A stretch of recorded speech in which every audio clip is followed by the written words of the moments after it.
ને કહીએ કે જગદીશભાઈ કે વિક્રમભાઈ કે નરેન્દ્ર મોદી કે અટલ બિહારી ની સભા ધારો કે છે ને 5-50 હજાર માણસ ભેગું કરવું છે તો એ સંગઠન વાળા લઈ આવતા અને એની પાસે એટલો મત હોય, એટલા સમર્થકો હોય, એટલે એ સંગઠનકાર હોય, એને બહુ મહત્વ આપવામાં આવતું હતું. હવે આપની આજની સ્થિતિ બહુ જ વિપરીત છે. વિપરીત. ભારતીય જનતા પાર્ટીનું તળિયાથી નળિયા સુધીનું રાજ છે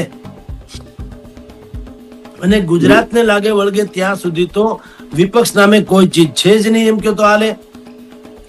કોંગ્રેસ એ ખાબોચિયા જેવું છે, એ ગંધાઈ જશે પણ ખળખળ વહેશે નહીં.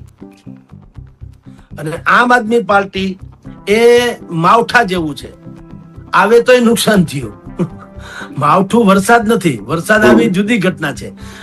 વિસાવદરમાં માવઠું થયું, ભાઈ જીતી ગયા ગોપાલ.